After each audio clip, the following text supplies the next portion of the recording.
নমস্কার বন্ধুরা, আমি শর্মিষ্ঠা কিচেনে সবাইকে স্বাগত। আজকে আমি আপনাদের সঙ্গে সোয়াবিনের কোপ্তা কারি রেসিপিটা শেয়ার করব। চলুন দেখে নিই কীভাবে বানাই। সোয়াবিনের কোপ্তা কারির জন্য এখানে আমি সোয়াবিনগুলোকে একটু গরম জলে ভাপিয়ে নিয়েছি, নুন দিয়ে জল আমি চিপড়ে নিয়েছি। আর এটার মধ্যে নিয়েছি একটা বড় সাইজের আলু, আমি এরকম চৌকো করে কেটে নিয়েছি। আর দুটো ছোট সাইজের টমেটোকে আমি এরকম 4 টুকরো করে নিয়েছি। আর এখানে আছে হাফ ইঞ্চির মতো আদা, 4টে কাঁচা লঙ্কা আর ধনেপাতা কুচি।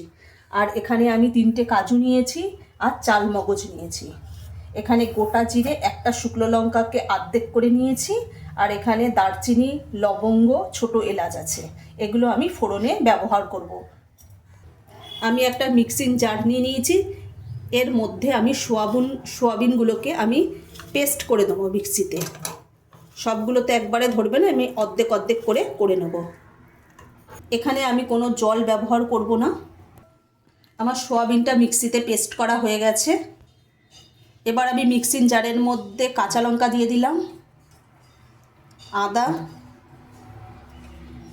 আর টমেটো। আর এখানে আমি গোটা জিরে দিয়ে দেবো। আমি 1 চামচ গোটা জিরে দিলাম আর অর্ধেকটা 1.5 চামচ, মানে 1.5 চামচ আমি গোটা জিরে দিয়ে দিলাম। এটা আমি মিক্সিতে পেস্ট করে নেব। আমি অল্প একটু জল দিয়ে এটা মিক্সিতে পেস্ট করে নেব। আমার মশলাটা মিক্সিতে পেস্ট করা হয়ে গেছে।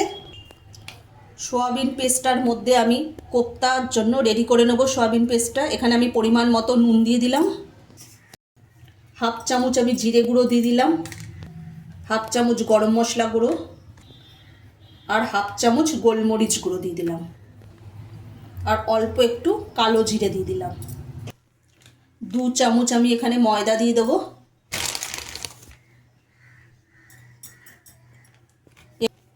এবার আমি সমস্ত উপকরণগুলোকে আমি মিক্সড করে নেব। আমি সমস্ত উপকরণগুলো হাত দিয়ে আমি আস্তে আস্তে মিক্সড করে নেব। এখানে আমি কোনো জল ব্যবহার করব না। সোয়াবিনটা একদম কোপ্তার জন্য রেডি। এখানে আমি গোল গোল করে শেপ দিয়ে নেব। আপনারা যেরকম আপনাদের পছন্দ আপনারা সেইভাবে শেপ করে নেবেন। এখানে আমি গোল গোল করে নিচ্ছি। দেখুন, এইভাবে আমি সমস্ত সোয়াবিনটাকে আমি শেপ দিয়ে নেব। আমি গ্যাসটা ধরিয়ে দিলাম, কড়াইটা আমি বসিয়ে দিচ্ছি। কড়াইয়ের মধ্যে আমি সাদা তেল দিয়ে দেব।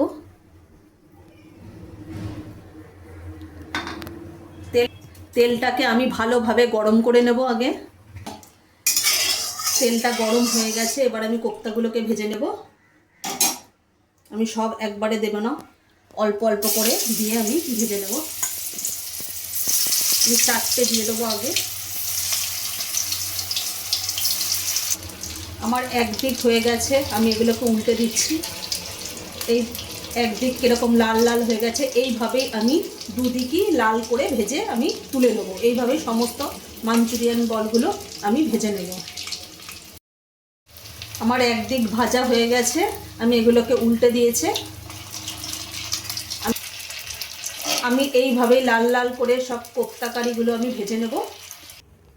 প্রথমবারের কোপ্তাগুলো আমার ভাজা হয়ে গেছে। এইভাবেই আমি সমস্ত কোপ্তাগুলো ভেজে নেব। আমার সমস্ত কোপ্তাগুলো ভাজা হয়ে গেছে। দেখুন কত সুন্দর হয়েছে। কোপ্তা ভাজার তেলের মধ্যেই এবার আমি আলুগুলোকে ভেজে নেব।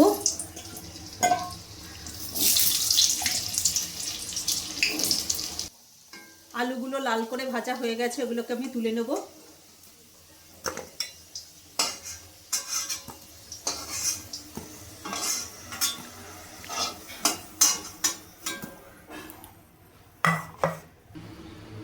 ফোড়ন দিয়ে দিলাম। এখানে আমি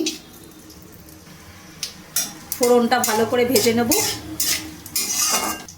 ফোড়নের থেকে একটা মিষ্টি সুন্দর একটা গন্ধ বেরোচ্ছে। এবার আমি মিক্সিতে যে মশলাটা পেস্ট করে রেখে দিয়েছিলাম সেটা আমি দিয়ে দেবো। মশলাটা যেই পাত্রর মধ্যে রেখেছিলাম সেই পাত্রটা ধুয়ে আমি একটু জল দিয়ে দেবো। এবার আমি এখানে পরিমাণ মতো কিছু উপকরণ দিয়ে দেবো। স্বাদ মতো আমি এখানে নুন দিয়ে দিলাম।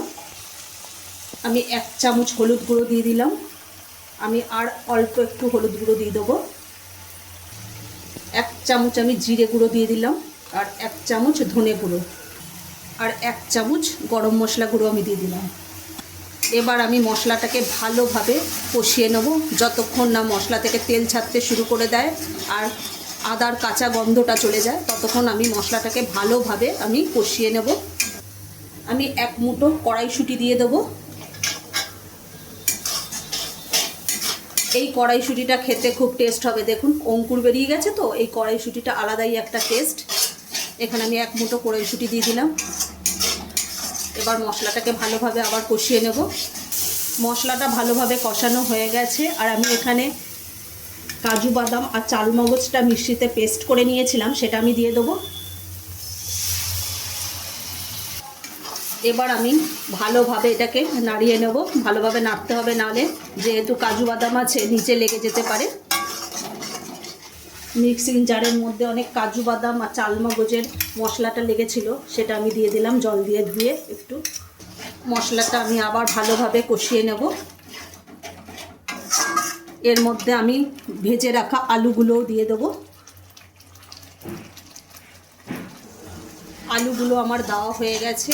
আলু দিয়ে আবার এটাকে ভালোভাবে একটু কষিয়ে নেব। মশলাটা ভালোভাবে কষানো হয়ে গেছে। এর মধ্যে আমি পরিমাণ মতো জল দিয়ে দেবো।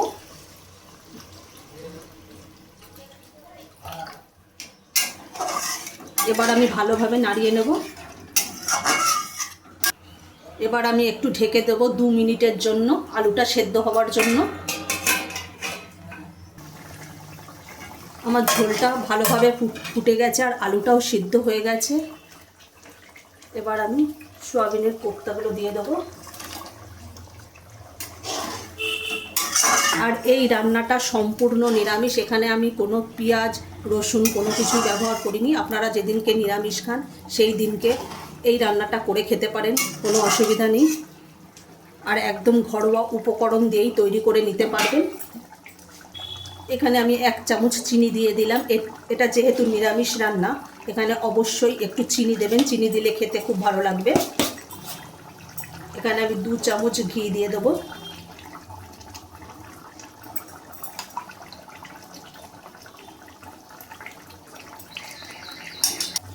ওপর থেকে একটু কাসুরি মেথি ছড়িয়ে দেবো আমি।